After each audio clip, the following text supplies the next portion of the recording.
a record number of unaccompanied minors at the southern border of the United States. Minors that we were told would not be held in detention facilities anymore, now overflowing those facilities. A crisis, you might call it, at the border, but the Biden administration would not call it a crisis. We'll get into what's really going on. This is Verdict with Ted Cruz.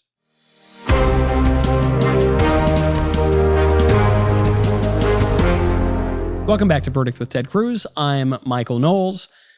Senator, there is one issue above all that is dominating right now. It happens to have a lot to do with your state. Yep. There is no transparency whatsoever on this. You're having liberal reporters telling people that they had a greater access under Trump, under Obama. Right now, they're being shut out. What is going on at the border? Well, it's a crisis, and it's not complicated to call it that. We are seeing the volume of illegal crossings rising dramatically. Last month, in the month of February, we had over 100,000 illegal immigrants detained. We are seeing, in particular, a crisis with children. We're seeing unaccompanied children, the numbers rising and rising and rising. We're seeing detention facilities that are overcrowded, that are packed, that are at 600-700% capacity. And it keeps getting worse. And there's several things to understand about it. Number one, why it's happening. This is the direct result of a series of decisions the Biden administration has made. So Joe Biden gets elected, he gets sworn in on January 20th. Within days, he announces we're stopping construction of the wall. Yeah. So, border wall done. Within days, the Biden administration returns to catch and release. Now, what is catch and release? Catch and release is the policy. It was the policy during the Obama administration, where when an illegal immigrant was caught, they'd be given a court date sometime in the future. Yeah. And let go and said, hey, come to court. And lo and behold, a whole bunch of them never show up. This is not complicated to figure out. One of the most significant things the Trump administration did was end catch and release.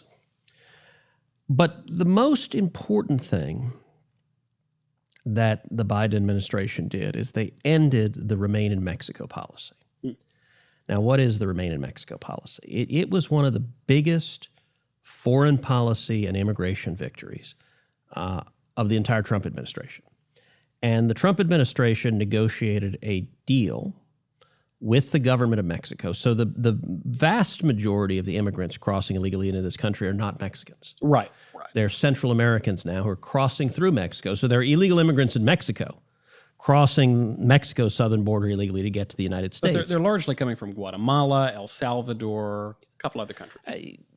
Nicaragua, and countries that have a lot of violence, that have a lot of criminal activity, that have a lot of poverty. And so they're fleeing that in large numbers. The Remain in Mexico policy was an agreement with Mexico where if these folks come and want to apply for asylum in the United States, they stay in Mexico while the case is proceeding. Right. And what the Biden administration did is it took that really important international agreement and it essentially ripped it up. It said, nope, we don't want them to remain in Mexico. We want them here, and we want to let them go. And that consequence, we are seeing massive numbers of illegal immigrants being released into the United States. And in turn, look, if you're sitting at home in Guatemala and you're trying to decide whether to come, when you see people being released, when you see people getting to stay, that's when you jump in a caravan and head north. Well, there was a liberal journalist, Martha Raddatz, on a liberal network, ABC, interviewed an illegal alien. His face was covered because he's obviously committing a crime. And she said, would you have done this under Trump? He said, no way. I'm doing this because Biden said that basically I would not face any consequences. He said, the primary reason I'm fleeing is my country is no good and it's violent and I want to get out of there. But I would never have done this if not for the Biden administration. Well, what we're seeing is really the mirror image of what we saw in late 2016 and early 2017. When Trump was elected, we saw illegal crossings plummet by 2/3. And it plummeted by January and February of 2017. And at the time, Trump had just been sworn in. To be honest, he hadn't done anything yet. Right. I mean, he literally was just, moving in. Yeah. And it is actually an astonishing thing. Think back to the presidential debates, the race of 2015, 2016. If any Republican had said, if you elect me, the sheer act of electing me will drop illegal immigration by 2/3. Right. You'd have been laughed out of the room. Like every reporter would have laughed at you. Everyone said that is absurd. So Trump, but January, February 2017, hadn't hired new Border Patrol agents. He hadn't built a wall. He hadn't done anything. And the numbers plummeted. And the reason they plummeted is that people believed Trump was going to enforce the law. And so if you're making the decision, do I leave my country? Do I pay thousands of dollars to a human trafficker? Do I engage in a life-risking journey only to be apprehended and sent home? No, I think I'll just stay here. Yeah. We're seeing the mirror image of that now. Right now, people making that same calculation are looking at Joe Biden saying, you know what? If I get there, I get to stay. Yeah. So ollie, ollie, oxen free, let's go. Right, right. Because, this is a very basic matter, but when you incentivize certain behavior, you get more of it. When you disincentivize certain behavior, you get less of it. Michael, if you say things like that, you're going to identify yourself as a conservative. and they're going to require you to wear like a patch or something. Liberals don't understand incentives. It's one of the most fundamental divides between left and right. It is the concept of incentives. So let's take kids and kids in cages. Remember, for 4 years, we heard the press harping on kids in cages, kids in cages, kids in cages under Trump. Well, the cages were built by Barack Obama. To quote the former president, who built the cages, Joe, right? That a lot of these photos that had gone viral, they were from the Obama administration. During the Obama administration, and here's why. So if you go back to what broke the system was DACA, which now the press loves and the Democrats love. It was President Obama's illegal executive amnesty. And what had happened there, if you go back and remember, and this feels like a long time ago, this is 2012, but if you remember, Obama had been asked over and over and over again by immigration activists, will you just declare amnesty? Use an executive order, declare amnesty. And Obama had said repeatedly, I can't do that. It's against the law. He said, I'm not a king. I'm not an emperor. That's how Obama put it. I'm not a king. I'm not an emperor.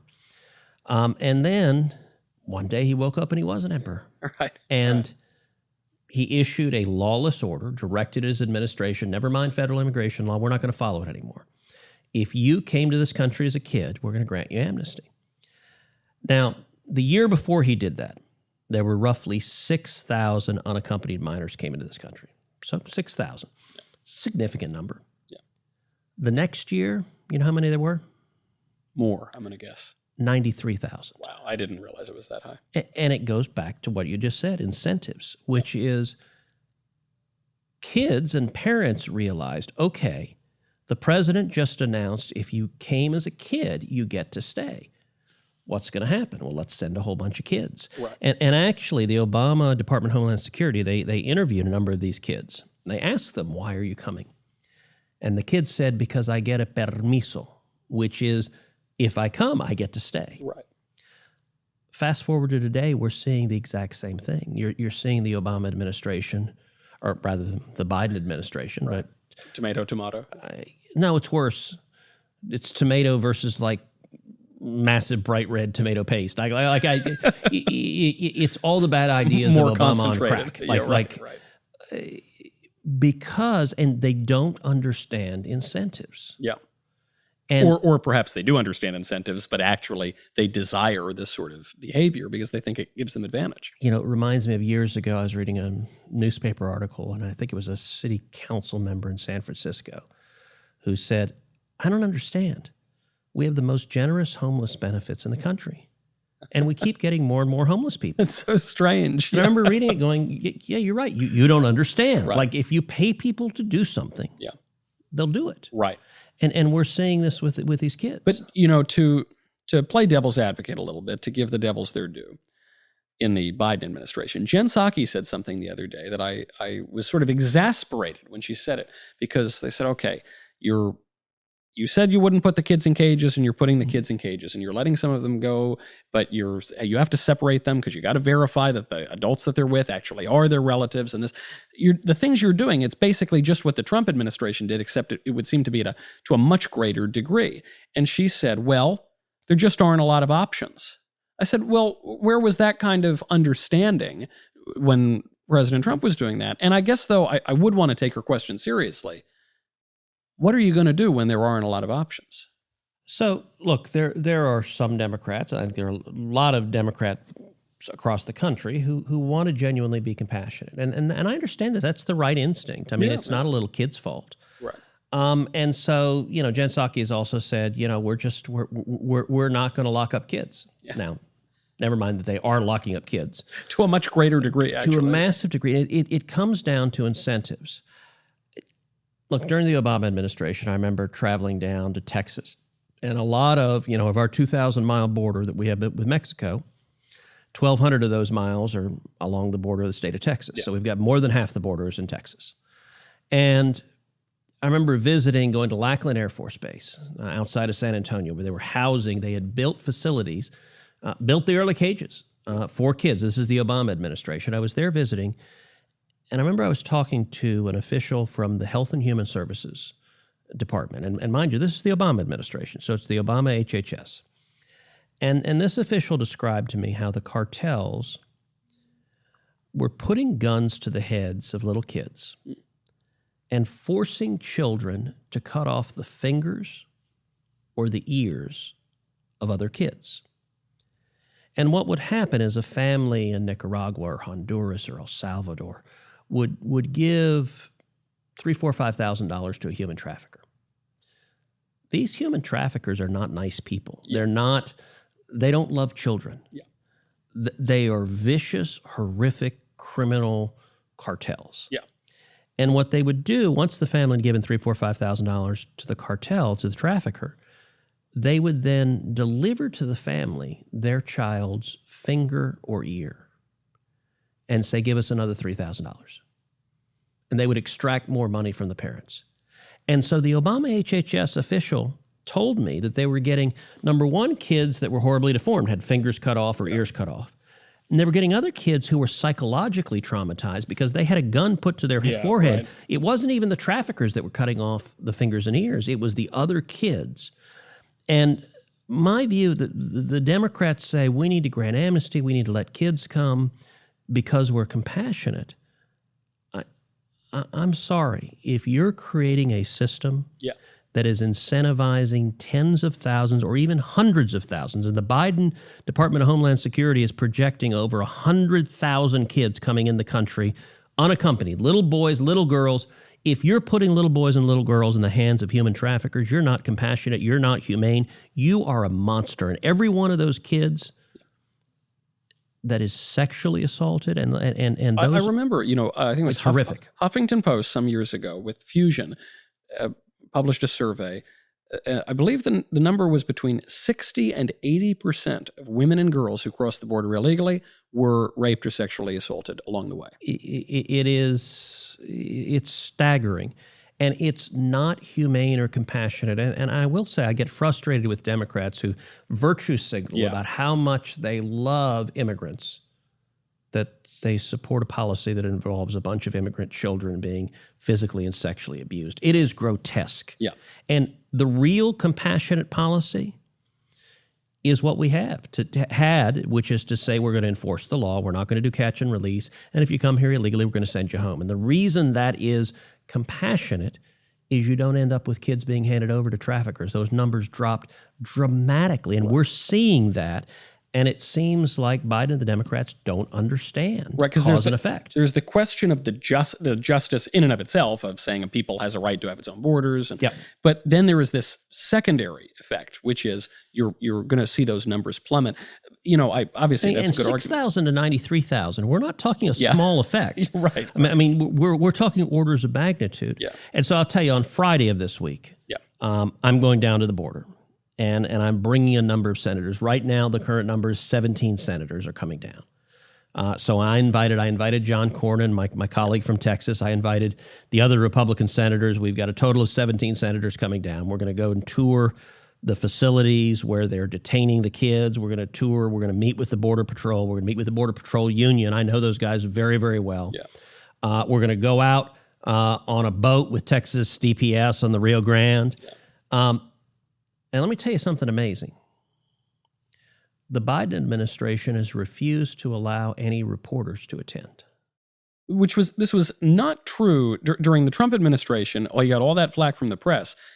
the press had much better access under the Trump administration. Trump administration, the press had access to all these facilities. Obama administration, the press had access. Look, the Biden administration is already worse than the Obama administration on this front.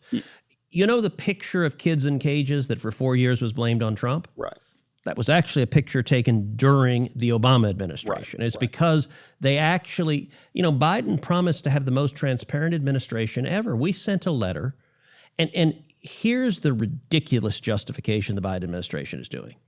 They say, well, we'd love to have reporters there, but we can't because of COVID.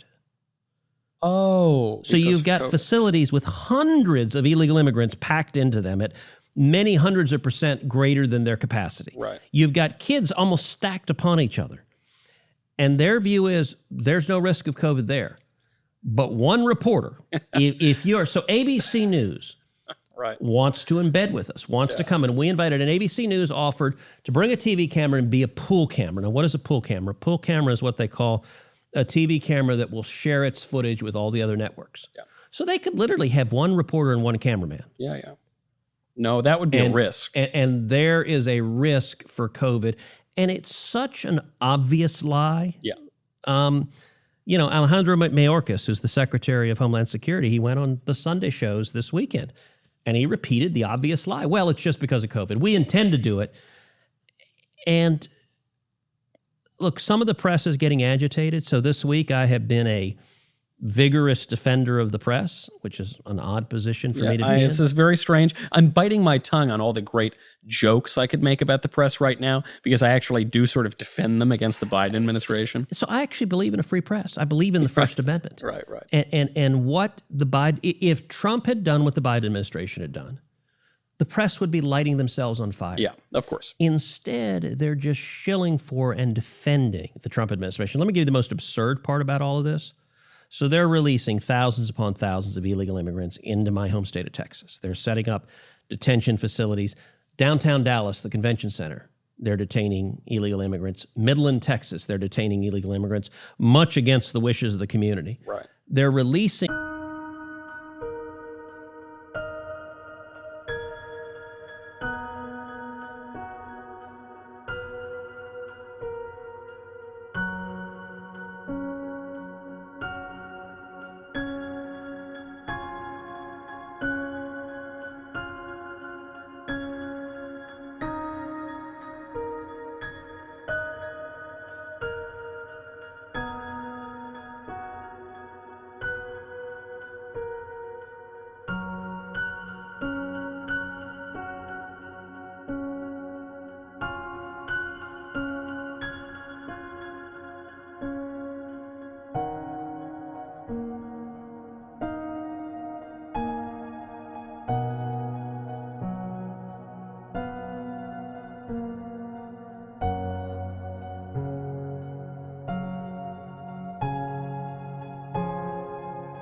them. Here's an amazing stat. In Harlingen, Texas, the illegal immigrants they're releasing are testing positive for COVID-19 at a 7 times greater rate than the U.S. population. I also did not realize it was that severe. All I noticed was that the administration is now admitting that it is releasing people into the United States who have not been illegal aliens who have not been tested for COVID. And you saw the DHS secretary was sort of backed into a corner on this, and he said, well, it is the official policy to test. And I said, right, but are you doing that? Well, we are doing our best, and it's an admission, it's all but an admission, that they are releasing people in the midst of this pandemic where we're not allowed to leave our homes. And they're releasing them in Texas, my home state. Right. And the communities in Texas are not happy about that.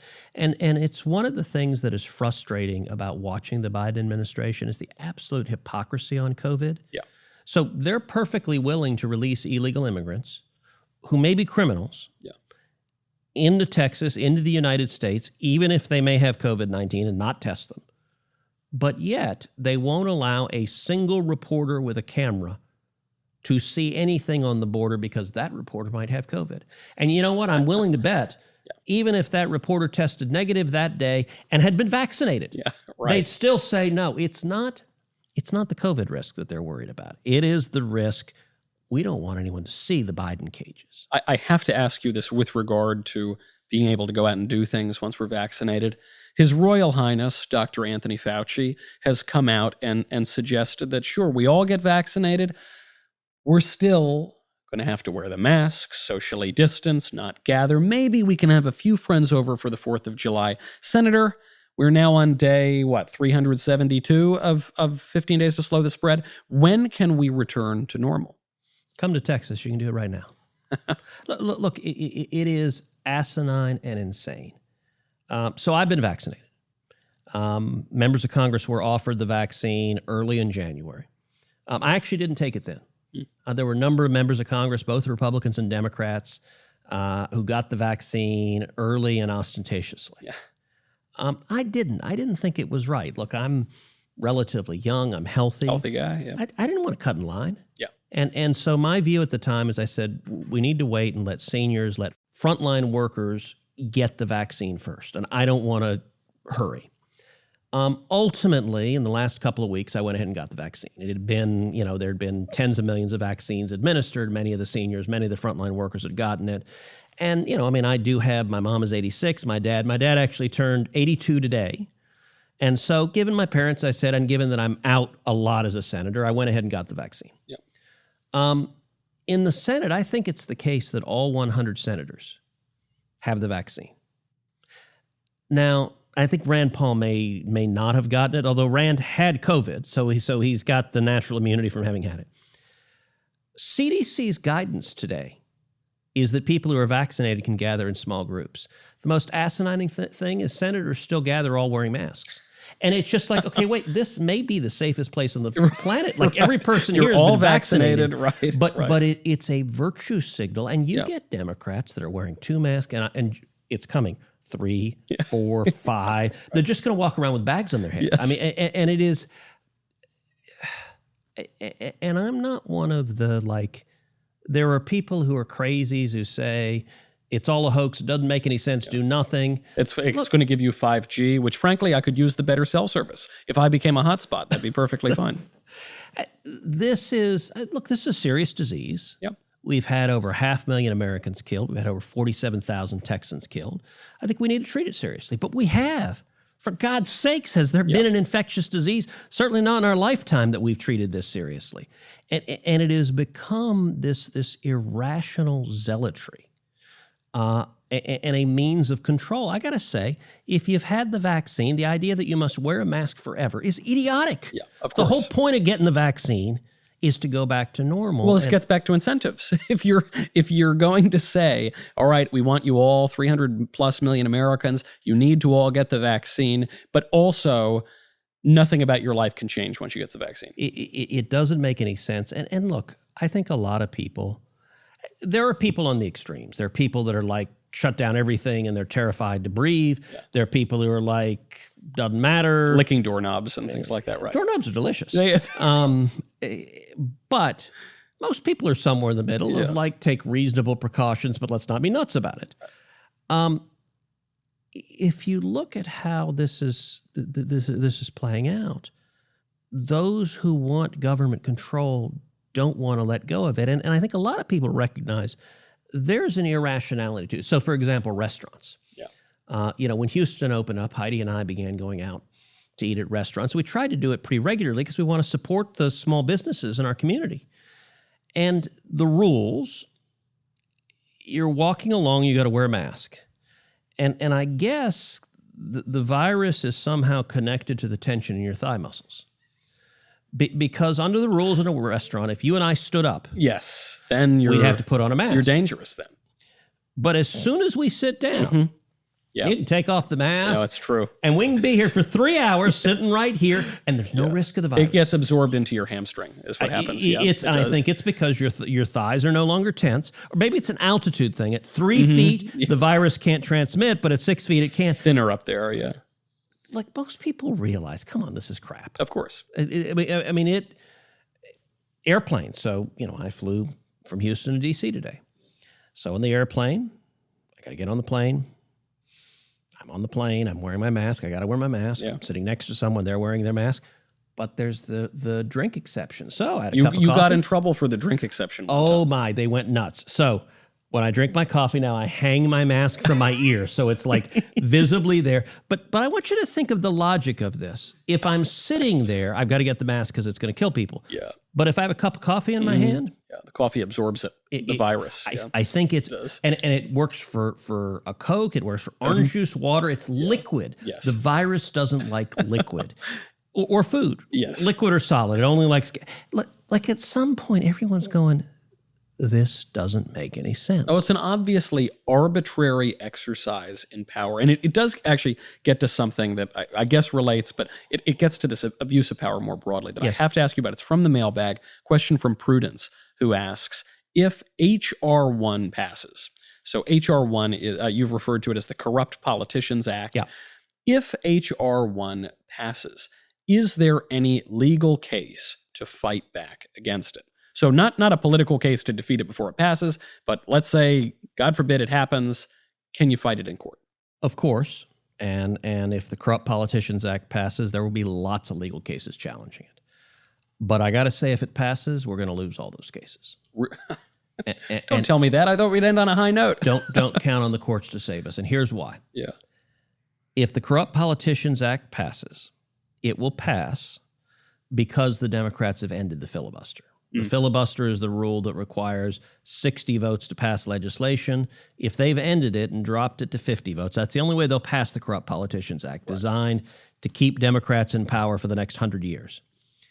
If that happens, they will then add two new states to the Union. They'll add the District of Columbia, they'll add Puerto Rico. That's because Democrats believe they will elect 4 Democratic senators. D.C. clearly will. Puerto Rico might or might not. Republicans, we'd fight for Puerto Rico and try to win. But if Democrats are right that elects 4 new Democratic senators, they will then pack the United States Supreme Court. They will add 4 left-wing judicial activists to the Supreme Court, take it from 9 justices to 13. If that happens, the odds are 100.000% that the packed left-wing Supreme Court will uphold the Corrupt Politicians Act because the Democrats will only appoint left-wing activists who will uphold the Corrupt Politicians Act. So the key then, now that you've taken away that hope that we might be able to fight in court, but I think rightly so, if you have to fight it before it's passed, then that requires keeping the filibuster, and that requires winning over one of the moderate, semi-moderate Democrats. So where we stand right now in the Senate, there are 50 Republicans and 50 Democrats, so it's evenly divided. That means on any tie vote, the Vice President, Kamala Harris, breaks the tie. Of the 50 Democrats, if all of them vote together, they can end the filibuster. They can do what's called the nuclear option. Now, what does that mean? Look, the filibuster is written into the rules of the Senate, that it takes 60 votes to go forward.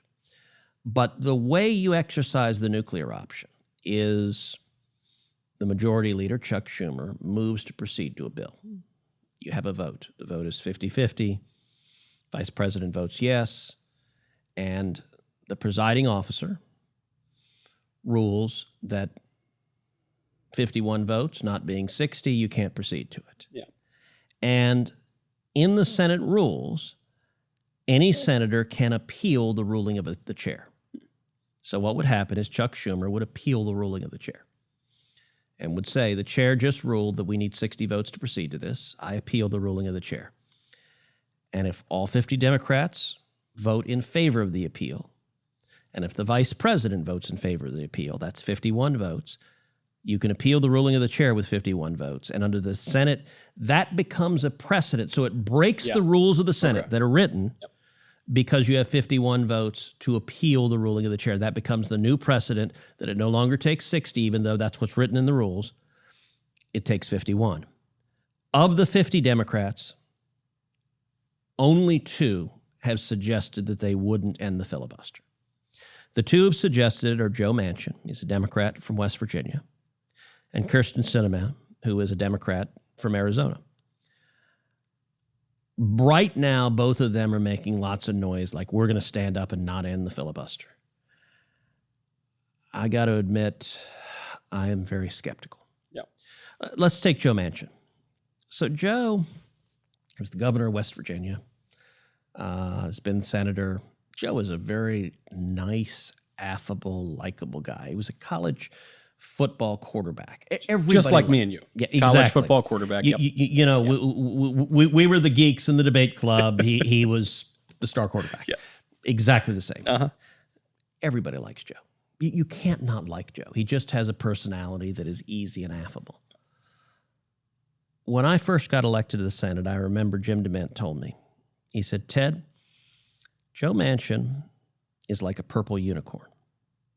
He will always, always, always be there for you until you need him.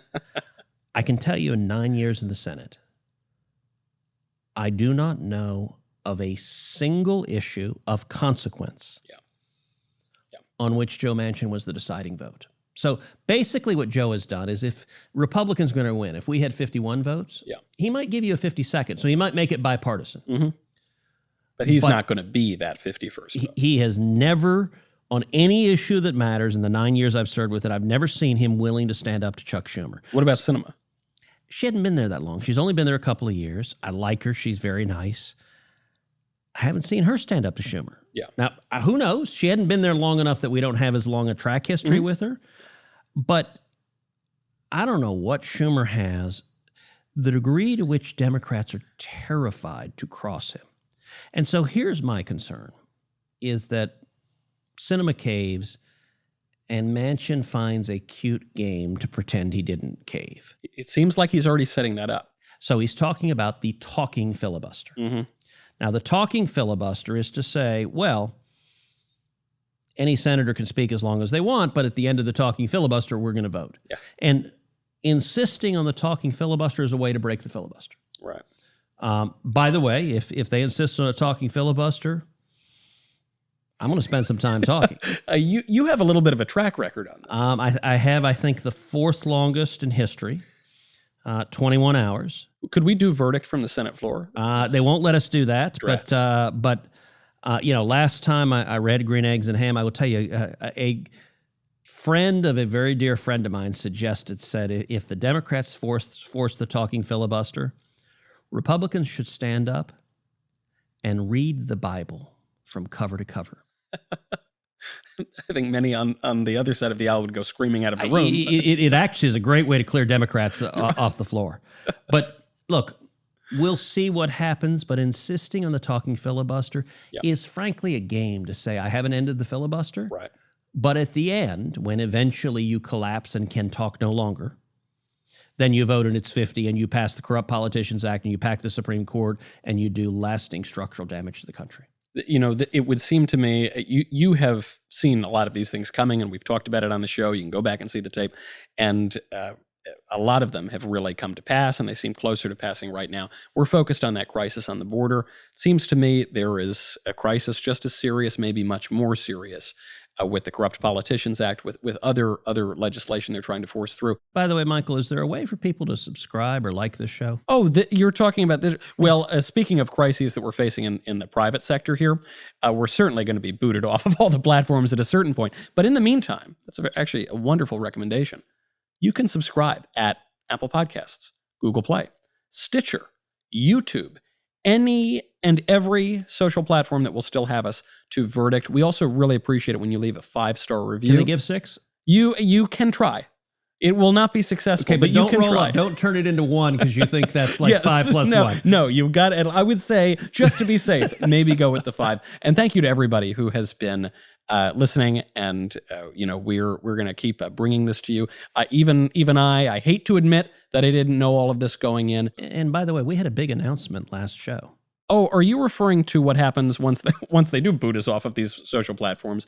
We will be taking Verdict on the road. We will be doing a wonderful partnership with the Young America's Foundation, now being run by Governor Scott Walker. We will be coming to 6 campuses around the country, but we have not yet decided which campuses we will be going to. So we already did one event in Miami. That was a ton of fun. We have 6 live events that are going to be going on over the next year. Please submit either to mailbag@verdictpodcast.com or, just tweet one of us which schools you believe that we should go to. We would appreciate that while you subscribe. By the way, some people have written into me, I'm not kidding, Senator.